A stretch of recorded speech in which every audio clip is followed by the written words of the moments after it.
사순절 네 번째 주일입니다.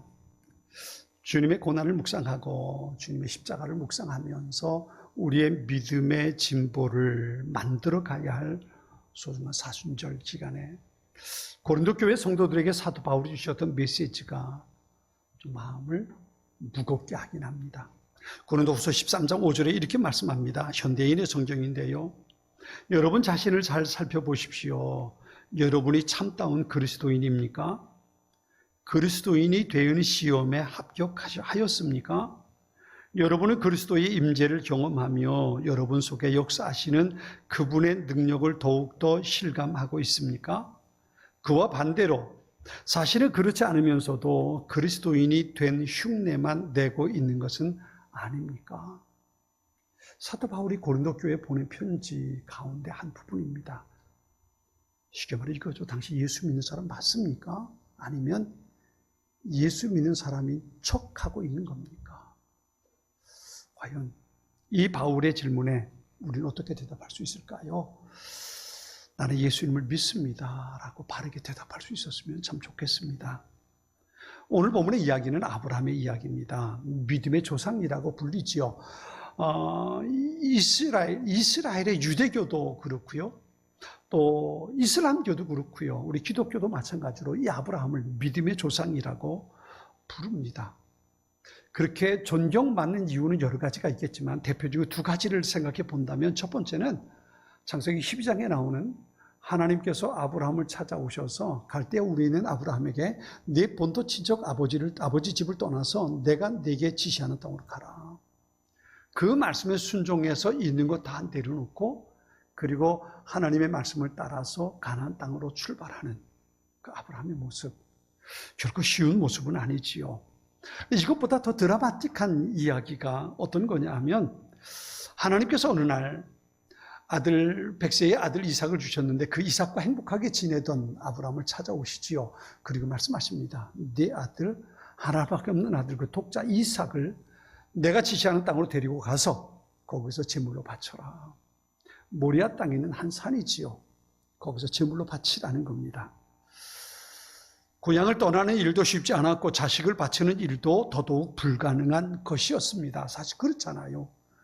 물론 성경은 이렇게 말합니다. 하나님께서 아브라함에게 아들 이삭을 바치라고 했던 것은 아들 이삭을 인신제물로 아들을 불에 태워서 제물로 제사로 바치라는 얘기가 아니고 하나님께서 아브라함의 믿음을 시험하기 위해서 그랬던 거다라고 성경은 우리에게 말씀해 주고 있습니다. 그리고 그 시험에 아브라함은 합격하게 되지요. 이삭이 세상에 태어나기 전에 그리고 아브라함의 이름이 아직도 아브람이라고 불러질 때에 오늘 본문의 이야기가 나오게 됩니다.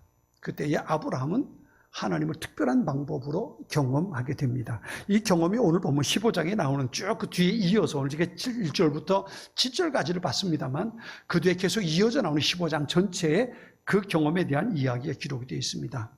1절은 이렇게 시작합니다. 이후에 여호와의 말씀이 환상 중에 아브라함에게 임하여 이르시되 아브라함아 두려워하지 말라. 나는 네 방패요 너의 지극히 큰 상급이니라 그랬습니다. 여호와의 말씀이 환상 중에 임했다. 이 두 가지 의미가 있어요. 하나는 환상 중에 임했다는 거고요. 하나는 하나님의 말씀이 아브라함에게 임했다는 겁니다. 꿈꾸는 중이었는지 아니면 천사를 본 건지 우리가 분명히 자세히 알 수는 없어요. 그런데 환상 중에 하나님의 말씀이 아브라함에게 임했다고 성경 기록합니다. 그러니까 아브라함이 비몽사몽간에 하나님의 음성이 아브라함에게 임했다는 겁니다. 처음에 물론 갈대아 우리에 있을 때에 하나님께서 아브라함 찾아오셔서 말씀하시지요. 네 본토 친척 아비 집을 떠나서 내가 네게 지시할 땅으로 가라. 하나님의 말씀이 그에게 임했던 적들이 몇 번 있었기 때문에 아마 이런 경험은 아브라함에게 생소한 것은 아니었을 겁니다. 종종 그 하나님의 말씀을 경험해 봤던 아브라함이었을 겁니다. 그런데 오늘 본문에 이렇게 말합니다. 아브라함이 두려워했다는 것. 아브라함이 두려워했다는 겁니다. 하나님의 말씀이 아브라함에게 임할 때에 아브라함이 두려워했다는 거지요. 하나님께서 두려워하지 말라라고 말씀하시는 걸 보면 하나님의 말씀이 임할 때에 아브라함이 얼마나 두려워했는가를 우리가 볼 수 있습니다. 이 아브라함이 두려워한 것 우리가 생각해 볼 수 있습니다. 어떤 거냐면 아브라함이 가나안 땅에 하나님의 명령을 따라서 들어왔지만 이미 가나안 땅엔 원래 살고 있던 사람들이 있었어요. 그 사람들이 땅을 차지하고 살고 있습니다.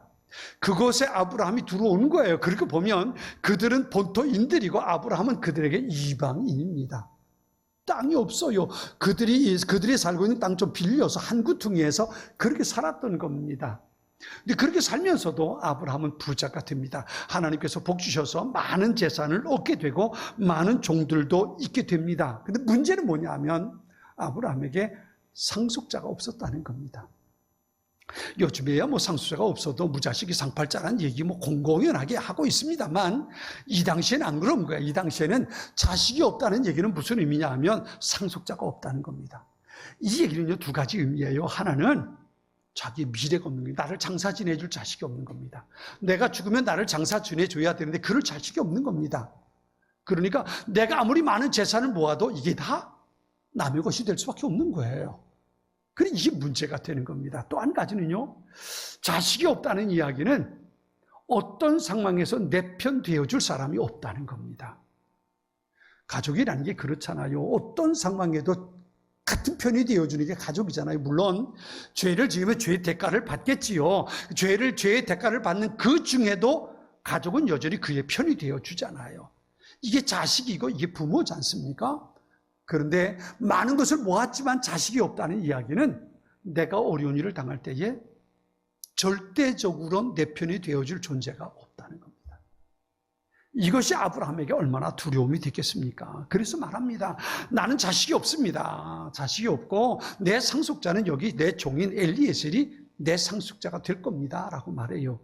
엘리에셀은 다메섹 사람이에요. 아브라함의 종입니다. 근데 그래도 성실하고 아브라함의 말을 잘 들으니까 착하니까 내가 이 엘리에셀을 내 상속자로 삼겠습니다. 그리고 얘기하는 거예요. 어떻게 보면 아브라함의 가장 합리적인 선택일 수 있습니다. 그런데 하나님이 이렇게 말씀하세요. 그 사람이 내 상속자가 아니라 내 몸에서 날 자가 너의 상속자가 될 거다라고 말씀하세요. 그러면서 아브라함을 데리고 천막 밖으로 나갑니다. 그때는 집들이 되게 천막을 치고서 이들이 유목민이니까요. 가축을 치는 사람이니까 천막을 치고 살거든요. 천막 밖으로 데리고 나갑니다. 그리고 하늘을 보게 해요. 하늘 봐라. 별들이 얼마나 많으냐. 너 저거 다 셀 수 있니? 셀 수 없지. 내가 저만큼 네 자손을 네게 줄 거야 라고 하나님 말씀하십니다. 아브라함이 믿은 게 뭘까요? 아멘 하고 믿은 게 뭘까요? 이게 하늘의 별처럼 많이 해줄 줄 믿습니다. 땡큐 이러고 끝난 걸까요? 아니에요. 아브라함이 믿은 건 뭐냐면 하나님은 그렇게 하실 수 있는 분이라는 것을 믿었던 겁니다. 그렇게 하실 수 있는 분이라는 것. 세상의 모든 것이 하나님 때문에 시작이 되었고 그 모든 것을 가능케 하시는 분이 하나님이라는 것. 그것을 아브라함이 믿었다는 겁니다. 그 하나님을 믿은 거지 하나님께서 그처럼 별처럼 많은 자식 줄 거야 이 사실을 믿은 건 아니란 말이에요. 우리의 믿음이 거기까지 갈 수 있어야 합니다. 그런데 오늘 많은 사람들이 왜 믿음의 자리에서 시험에 들고 넘어질까요? 중요한 그겁니다.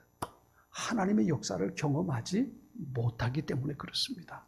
아브라함 자기에게 좋은 일이 일어날 거라는 것, 하늘의 별처럼 무수한 자손들이 생길 거라는 것, 그것 때문에 아멘 한 것이 아니고 하나님 당신을 그렇게 하실 수 있는 것을 내가 믿습니다. 이게 아브라함이 가지고 있었던 믿음이고 그리고 하나님은 그 아브라함의 믿음을 오케이 넌 합격이야 라고 100점 주셨다는 이야기입니다. 성경에 나오는 모든 믿음의 사람들 그리고 기독교 역사 가운데 믿음의 흔적을 남겨놓은 모든 사람들의 믿음의 특징이 바로 이겁니다. 그리고 히브리서에 보면 히브리 11장에 많은 믿음의 사람들에 대한 이야기가 기록이 되어 있습니다. 그들은요 좋은 일이 있어서 하나님 믿은 거 아니에요. 그들은 톱으로 쳐서 순교당한 사람도 있고요. 모든 것을 잃어버리면서 고난 가운데 살아간 사람들도 있습니다. 그런데 그들은 하나님을 바라보고 믿음의 삶을 살아낼 수 있었던 겁니다. 그러려면 그런 믿음이 우리에게 있으려면 우리가 반드시 필요한 것이 하나님을 향한 경험입니다. 하나님이 어떤 분인지, 하나님이 어떤 분인지. 오늘 본문에 보면 1절부터 4절까지 나오는 내용이 하나님의 경험은 하나님의 말씀입니다. 데바르 야훼 그랬어요. 여호와의 말씀이 아브라함에게 임했다. 그리고 하나님의 말씀이 아브라함에게 들려졌다는 겁니다. 하나님을 경험한 아브라함의 경험은 바로 하나님 말씀에 대한 경험입니다. 그런데 이 하나님의 말씀이 임하는 건 믿음의 사람들에게 보면 굉장히 두려운 일이 됩니다. 어떤 분이 책에서 그렇게 썼더라고요. 하나님의 말씀이 들리는 경험은 얼마나 낯설고 두려운 경험인지 숲속을 내가 혼자 지나가고 있는데 나무가 나에게 말을 걸어오는 것과 같다 그랬어요. 여러분 생각해 보세요. 아무도 없이 혼자 숲속을 걸어가고 있는데 옆에 뚝 서 있는 나무가 내게 말을 걸어온다면, 아니 옆에 있는 큰 바위가 내게 말을 걸어온다면 얼마나 두려울까요? 그죠? 이건 뭐지 말이지? 이건 뭐지? 싶은 두려움이 있단 말이에요. 오늘 본문에도 보면 그런 모습이 나와요. 아브라함이 두려워했다는 것. 뒤에도 보면요. 아브라함이 한밤중에 모든 깊은 잠이 들었는데 그때 큰 흑암과 두려움이 아브라함에게 임했다. 아브라함에게 임했다. 오늘 보면 12절에 그런 말씀이 나옵니다. 그러니까 하나님의 말씀이 임하는 것은 굉장히 두려움의 말이에요. 성경에 보면 그렇게 하나님의 말씀 때문에 두려워하는 사람들이 있죠. 모세가 호렙산에서 하나님의 음성을 듣지요. 이리로 가까이 오지 마라. 네가 선 것은 거룩한 땅이니 네 발에 신을 벗어라. 나는 네 조상 아브라함의 하나님이고 이삭의 하나님이고 야곱의 하나님이다. 그 하나님의 말씀을 듣고 아브라함이 그 모세가 두려워서 무릎을 꿇지요. 그리고 자기 얼굴을 가려버리게 됩니다. 사도 바울 다메섹에 있는 예수 믿는 사람 체포하러 가다가 이 주님의 음성을 듣게 됩니다. 사울아 사울아 네가 어찌하여 나를 핍박하느냐. 그 말을 듣고 말에서 떨어져서 두려워서 땅에 머리를 박습니다. 그리고 눈이 감겨서 세상을 보지 못하는, 그렇죠? 눈을 떴지만 아무것도 보지 못하는 그런 상태가 되어버리고 맙니다. 오늘 보면 아브라함의 경험을 12절에 그랬어요. 해가 질 때에 아브라함에게 깊은 잠이 임하고 큰 흑암과 두려움이 그에게 임했다. 하나님의 말씀이 임할 때에 여기 두 가지 모습이 나와요. 하나는 깊은 잠이 임하고 큰 흑암과 두려움이 그에게 임했다. 이 깊은 잠이라는 것, 물론 아브라함이 깊은 잠에 빠질 수 있어요. 그런데 그것보다도 여기 이 이야기가 기록된 내용이 어떤 거냐면 하나님 앞에 계약을 맺는 상황이거든요. 제사를 드리는 거예요. 짐승을 쪼개가지고 하나님 앞에 제사를 드리고 하나님께서 어떻게 응답하시는가를 보자라고 기다리고 있을 때예요. 그럴 때 아브라함이 깊은 잠에 빠졌다 그랬어요. 이 깊은 잠에 빠졌다는 건요, 우리가 실제적으로 잠이 들었다는 얘기보다도 이렇게 생각해 볼 수 있습니다. 아브라함의 모든 생각과 판단 기능이 멈춰졌다는 겁니다. 아무것도 판단하지 못할 만큼 그런 상태가 되어버렸다는 거예요. 여러분 그런 일을 경험해 보신 적이 있습니까? 운전하던 사람이 이렇게 생각할 수 있어요. 운전하던 사람은 운전하다 보면 쭉 지나가고 나서 야, 너 저거 봤어? 야, 저 건물에 빨간색으로 페인트 칠했다? 운전하는 사람이 그걸 볼 수 있을까요? 못 보죠. 더군다나 뭐 그냥 20km, 30km 가면 그렇네 라고 볼 수 있겠지만 120km 고속도로 달리다 보면 뭐 무슨 색 건물인지 어떤 건물인지 어떻게 보겠습니까? 앞에 집중하고 운전하다 보면 그 주변에 있는 것들을 볼 수 없단 말이에요. 그런 거잖아요. 독서 삼매경에 빠진다는 얘기가 있죠. 책을 읽다 보면 그 책의 내용에 몰입해가지고 옆에서 내게 뭐라고 말하는지 아무것도 들리지 않고 시간 가는 줄 모르는 거예요. 이게 독서 삼매경 아닙니까? 그렇죠? 삼매경인데 이게 바로 깊은 잠입니다. 우리 그럴 때 있지 않습니까? 어떤 생각에 깊이 빠져버리면 옆에서 내게 뭐라고 말할지라도 내가 듣지 못하는 거예요. 옆에서 내게 뭐라고 말하는데 난 딴 생각에 빠져가지고 그가 무슨 말 하는지 알지 못한단 말이에요. 옆에 있는 사람은 어떻게 해요? 야, 뭐 하는 거야? 내 얘기 좀 들어봐라고 흔들 때 그래서 뭐라고? 왜 그러는데? 내가 좀 다른 생각이 있었어. 다른 생각에 깊이 몰두하다 보면 옆에서 무슨 얘기하는지 어떤 일이 벌어지는지 알 수 없단 말이에요. 이게 바로 깊은 잠입니다. 내가 생각하고 사고하고 판단할 수 있는 모든 것이 멈춰버렸어요. 그리고 한 곳에 몰입하게 되는 겁니다. 어디로요? 하나님의 말씀을 향해서 몰입하게 되는 겁니다. 그럴 때에 하나님의 음성이 들려져 버린 겁니다.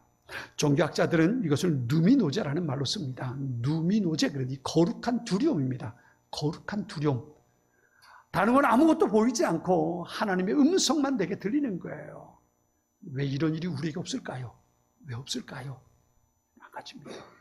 우리의 마음속에 들어있는 생각이 너무 많아요. 아마 여러분도 그런 경험 알 겁니다. 예배 시간에 설교를 했던 내용들이 예배 끝나고 나갈 때 아무것도 생각나지 않는 이유, 왜 그럴까요? 우리의 마음속에 다른 생각들이 가득 있어요.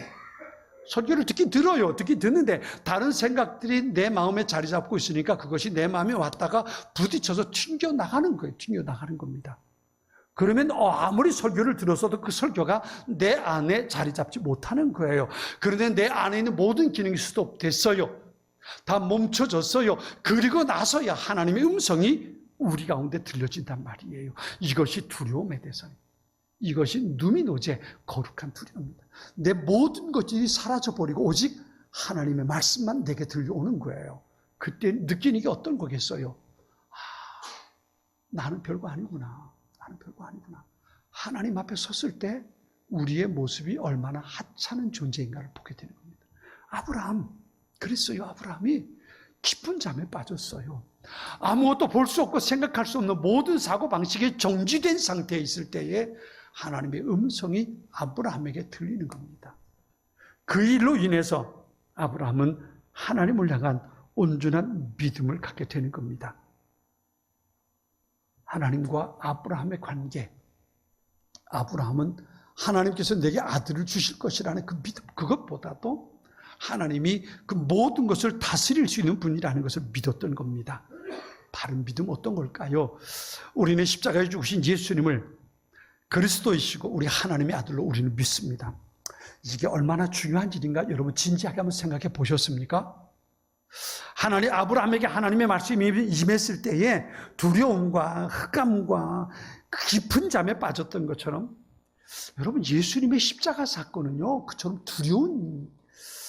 정말 이건 두려운 일이 아닐 수 없습니다. 왜냐하면 십자가는 예수님에게도 이건 감당하기 너무 어려운 사건이었기 때문에 그렇습니다.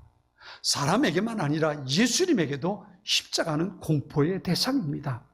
인류 역사에서 벌어진 가장 두려움과 고통, 공포의 사건이 바로 이것 예수님의 십자가 사건이라고 볼 수 있습니다. 우리 그렇게 생각해요. 예수님의 십자가 때문에 우리가 살았으니까. 그렇지 않습니까? 예수님의 십자가 때문에 우린 구원받은 거잖아요. 예수님의 십자가 때문에 우린 예수님을 주님으로 믿고 하나님을 아버지라 부르고 그리고 천국의 소망을 갖게 됐잖아요. 그죠? 예수님의 십자가가 우리의 구원의 방법 아닙니까? 하나님께서 우리에게 주신 은혜잖아요. 그 십자가를 생각할 때마다 땡큐 우리 감사합니다. 그리고 말하지요. 그런데 한번 생각해 보세요. 이게 얼마나 큰 두려움이었는지 말이에요. 예수님의 십자가. 이게 뭐예요? 이건요, 하나님의 아들을 죽이는 형틀입니다. 하나님의 아들을 사람들이 죽여버린 거예요. 예수님이 아니고 하나님의 아들을 사람들이 죽여버렸다고요. 어떻게? 십자가예요. 십자가가 그거예요. 하나님의 아들을 세상이 죽여버린 겁니다. 예수님이 십자가 사건이에요. 우리 십자가 하나님 감사합니다. 그리고 보지만 그리고 십자가를 목걸이로 하고 다니고 배지로 하고 다니고 그리고 감사하며 그리고 자연스럽게 달고 다니지만 십자가는 세상이 이 하나님의 아들을 매달아 죽여버린 형틀입니다. 이게 얼마나 두려운 사건이에요. 이게 얼마나 공포스러운 겁니까? 전에 한번 어느 분이 제게 사형을 집행하는데 목사님 참관해 보시면 어떻겠습니까? 라고 연락이 왔어요.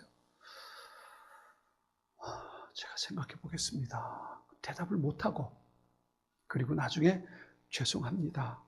제가 못 갈 것 같습니다. 다른 일 때문이 아니라 자신이 없었어요.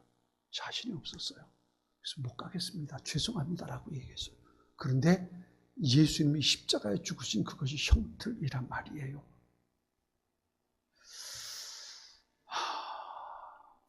지금은 그때와 다를까요? 여러분 어떻게 생각하세요? 지금은 예수님 십자가에 죽일 때와 지금 우리가 살아가는 21세기는 다를까요? 아니요. 제가 보기엔 더 심각해요. 그때보다 더 심각해요. 그때보다 더하면 더했지 조금 더 덜 하지 않은 게 오늘 21세기 이 세상이에요. 근데 예수님이 이렇게 말씀하세요. 누구든지 나를 따라오려거든 자기를 부인하고 자기 십자가를 지고 나를 따라야 한다. 이게 무슨 말이에요? 세상이 나를 죽일 수 있다는 거예요. 세상이 하나님의 아들을 죽인 것처럼 세상이 나를 죽일 수 있다는 거예요. 세상이 나를 십자가에 매달 수 있다는 거예요. 그렇게 해야만 예수님을 따라갈 수 있다는 겁니다. 어떻게 예수님처럼 살 수 있을까요? 어떻게 예수님의 제자로 우리가 살아갈 수 있을까요? 맨정신으로 이게 가능할까요? 이게 가능하겠습니까? 맨정신으로는 사실 이거 못하죠. 못 살죠. 어떻게 그 믿음을 가지고 살 수 있을까요? 그건 한 가지예요. 내 모든 사고가 멈추고 하나님의 말씀이 내게 임하고 내가 그 하나님을 경험할 때 맞습니다. 당신이 세상의 창조주요 주인이십니다. 내가 이것을 믿을 때에 그분 앞에 내 삶을 내려놓을 수 있게 되는 거예요. 이게 바른 믿음이란 말이에요. 요한복음 11장에 보면 나사로가 죽었습니다. 예수님께서 나사로의 집에 가셔요. 이미 나사로는 죽어서 장사 지낸 지 나흘이 됐어요. 그러니까 나사로의 누이가 되는 마르다가 말합니다. 선생님 여기 계셨더라면 우리 오라버니 죽지 않았을 텐데요. 그러니까 마르다의 마음속에 예수님은 죽은 자를 살리는 분이 아니고 그저 병들었던 사람 고치는 분점으로 생각한 거예요. 선생님 여기 계셨더라면 우리 오라버니 죽지 않았을 텐데 왜 이제 오십니까? 그리고 말하는 거예요. 예수님 그런 마르다를 향해서 말씀하십니다. 네가 믿으면 하나님의 영광을 볼 수 있다. 네가 믿으면 하나님의 영광을 볼 수 있다. 여러분 이게 무슨 말일까요? 이게 무슨 말이겠습니까? 나중에 예수님께서 나사로가 장사 지내지 무덤 앞에 가서 무덤을 가로막고 있는 돌을 치우라고 말씀하십니다. 선생님 죽은 지 나흘 돼서 이미 시신이 부패됐고 냄새가 납니다. 열면 냄새가 진동할 겁니다. 그러지 말고 여기서 그냥 추모해 주시면 돼요. 그랬던 거잖아요. 예수는 똑같이 말씀하십니다. 네가 믿으면 하나님의 영광을 볼 것이라고 내가 말하지 않았냐? 열어라. 그리고 죽은 나사로를 향해서 나사로야 나오라 명령하셨을 때 나사로가 무덤에서부터 살아나오는 겁니다. 이게 무슨 말일까요? 네가 믿으면 하나님의 영광을 보리라는 말이 무슨 말일까요? 단순히 병든 자를 고치는 그 사건이 아닙니다. 죽은 자를 살리는 그 사건이 아닙니다. 내가 누군지 네가 알고 있다면 내가 하나님의 영광을 볼 것이라는 겁니다. 내가 세상의 모든 것을 창조했고 내가 세상의 모든 것의 주인되고 죽음조차도 내가 주인이다. 네가 나를 그렇게 믿는다면 내가 그 결과를 볼 거다라고 예수님 말씀하신 겁니다. 사랑하는 성도 여러분, 여러분은 예수님을 어떻게 믿고 계십니까? 여러분이 믿는 하나님은 어떤 분입니까? 아니, 여러분이 가지고 있는 믿음은 어떤 걸까요? 하나님을 믿으십니까? 아니면 내 삶의 문제를 해결해 주실 것을 믿는 겁니까? 사랑하는 여의도 제일의 가족 여러분, 내 삶의 문제가 아니라 그 모든 것의 주인 되신 그 하나님을 믿는 온전한 믿음의 사람들이 될 수 있게 되길 바랍니다. 요한복음 9장에 보면요, 소경이요, 태어나면서 소경으로 태어났어요. 한 번도 본 적이 없어요. 그런데 예수님께서 그를 보시고 그의 눈을 고쳐주십니다. 예수님을 미워하는 유대 종교 지도자들이 그를 불렀습니다. 누가 내 눈을 뜨게 했냐? 누가 내 눈을 뜨게 했냐? 그랬더니요, 이 사람이 하는 말이 있습니다. 요한복음 9장 32절 33절에 이렇게 말합니다. 나면서부터 눈먼 사람의 눈을 누가 뜨게 하였다는 말은 창세로부터 이제까지 들어본 적이 없습니다. 그가 하나님께로부터 오신 분이 아니라면 아무 일도 하지 못하셨을 것입니다 라고 말합니다. 이 소경은 예수님께서 자기 눈을 뜨게 했다는 그 사실을 믿은 게 아닙니다. 그 일을 행할 수 있는 분은 하나님께로부터 오신 분인 것을 내가 믿습니다. 매일이 말하는 겁니다. 사랑하는 성도 여러분, 예수님이 세상의 모든 것의 주인 되신다는 것을, 그 사실을 믿으시기 바랍니다. 우리가 믿는 하늘 아버지가 세상의 모든 것을 창조하셨고 그것을 지금도 움직이고 계신다는 것을 믿으시기 바랍니다. 내 삶의 순간순간이, 내 일생이 그분의 손에 있다는 것을 우린 늘 의심하지 말고 신뢰하고 믿음을 가지고 살아갈 수 있게 되길 바랍니다. 우리의 믿음은 우리의 문제가 해결되기 때문이 아니라 그 문제의 주관자이신 하나님을 향한 것입니다. 그 하나님을 믿는 사람이 세상을 이기는 믿음의 소유자가 될 수 있는 겁니다. 우리 모든 여의도의 가족들이 이런 믿음의 용사로 살아갈 수 있게 되기를 축원합니다.